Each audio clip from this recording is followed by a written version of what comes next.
Mga tauhan sa El Filibusterismo. Ang mga anino at liwanag sa loob ng nobela. Kung ang Noli Me Tangere ay isang malinaw na paglalarawan ng kanser sa lipunan, ang El Filibusterismo ay ang masinsin at madilim na pagtuklas sa mga ugat ng kanser na iyon. Isang pag-aaral hindi lamang ng kawalang katarungan, kundi ng mga posibleng reaksyon dito. Ang paghihiganti, ang pag-asa, at ang pag-ibig. Ang mga tauhan sa nobelang ito ni Dr. Jose Rizal ay hindi lamang mga individual. Sila ay mga simbolo, mga archetype at mga salamin ng mga puwersang naglalaban-laban sa puso ng Pilipinas noong panahon ng kolonyalismo. Sila ang nagbibigay buhay sa sentral na tanong ng akda. Kapag ang isang bayan ay inaapi, ang paghihiganti ba ang tanging lunas? O may puwang pa rin para sa pag-ibig at mapayapang pagbabago? Sa gitna ng mga anino ng nobela ay nakatayo si Simon, ang mag-aalahas na may matalim na mga mata at mapang-akit na personalidad.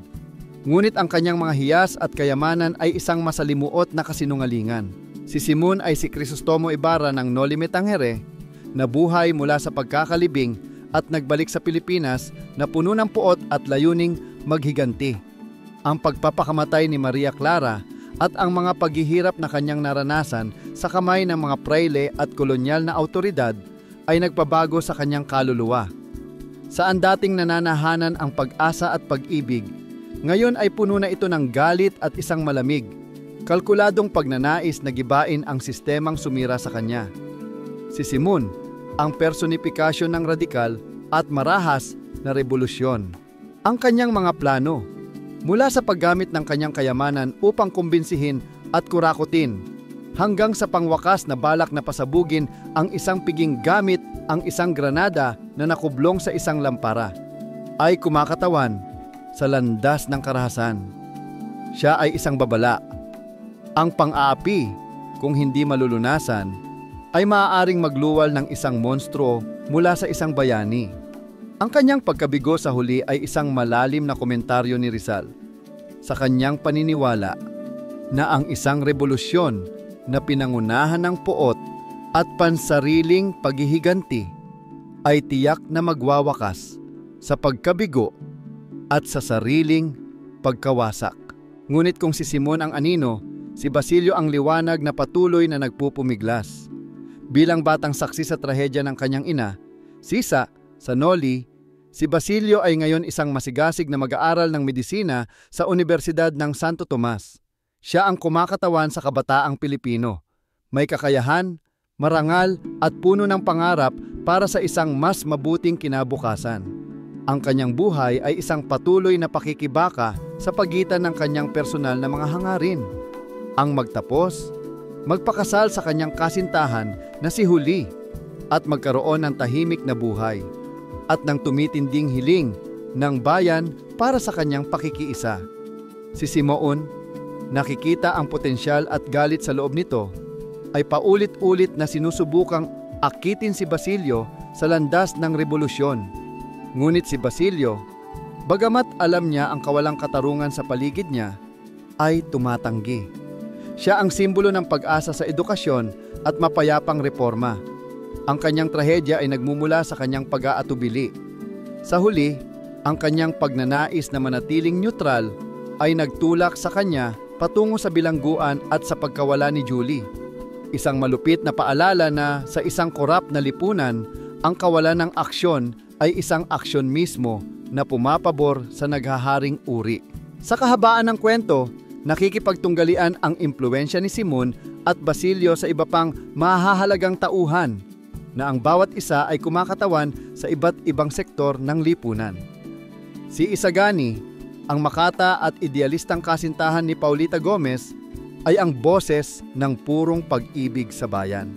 Parehong siya at ang kanyang matalik na kaibigan na si Basilio ay miyembro ng mga mag-aaral na nangangarap ng isang akademya ng wikang Kastila upang itaguyod ang edukasyon.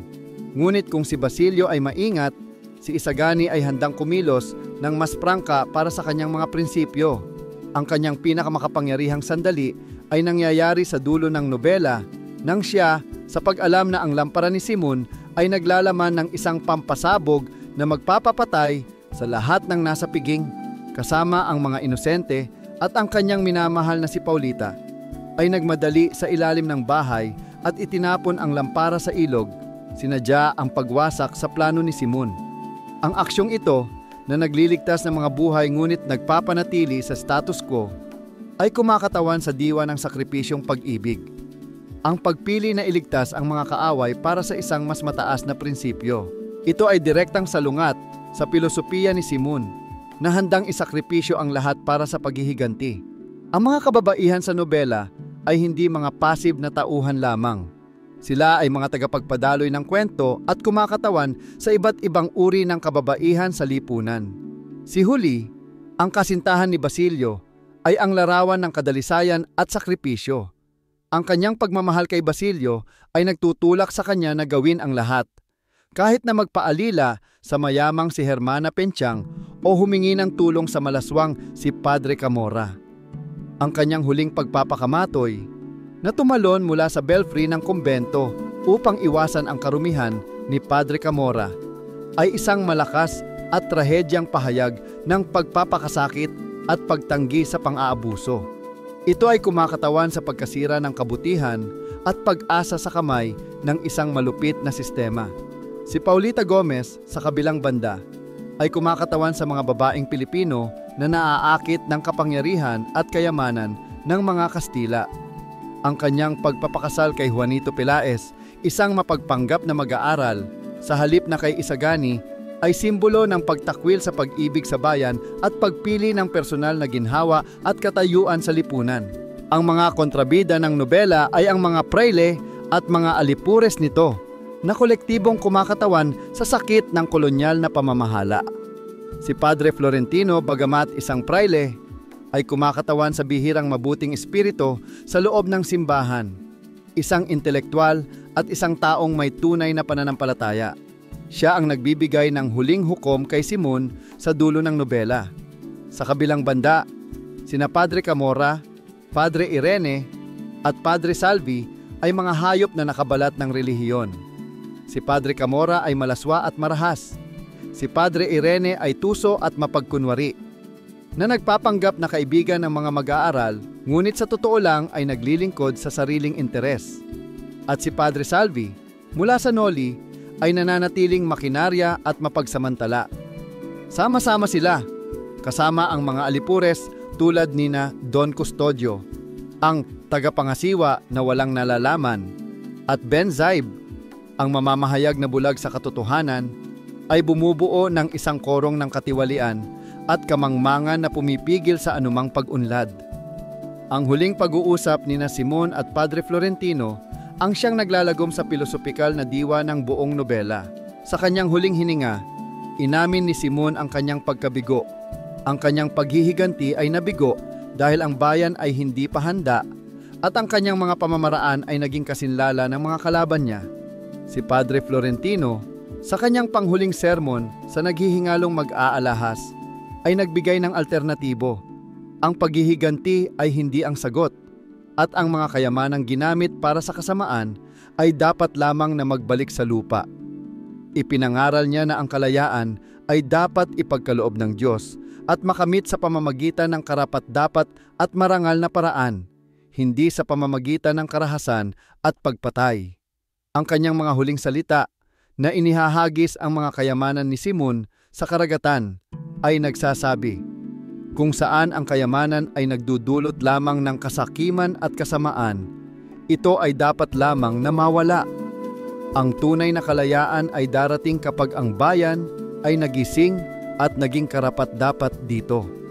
Sa kabuuan, ang mga tauhan sa El Filibusterismo ay bumubuo ng isang makapangyarihang at trahedyang tapestry ng lipunang Pilipino sa ilalim ng kolonyalismo. Sila ay mga simbolo ng mga pagpipilian at mga puwersang humubog sa kasaysayan ng bansa. Sa pamamagitan ng kanilang magkakaugnay na kwento, ipinakita ni Rizal ang dalawang landas. Ang mapangwasak na landas ng paghihiganti, Simon, at ang mahirap ngunit marangal na landas ng edukasyon at pag-ibig, Basilio Isagani. Bagamat tila nananaig ang kadiliman sa wakas, sa pagkamatay ni Simon, ni Huli at sa pagkabigo ng mga mag-aaral. Ang nobela ay nagiiwan ng isang maliit na ningas ng pag-asa. Ang sakripisyo ni Isagani at ang huling panalangin ni Padre Florentino ay nagtatanim ng binhi para sa hinaharap. Ipinakikita ng El Filibusterismo na ang pagbabago ay isang komplikadong laban. Hindi lamang laban sa mga panlabas na kaaway, kundi laban sa mga demonyo ng puot at kawalan ng pag-asa sa loob natin. Ito ay isang paalala na ang tunay na revolusyon ay dapat magmula sa isang malinis at nagkakaisang puso, isang aral na nananatiling makabuluhan hanggang sa kasalukuyan.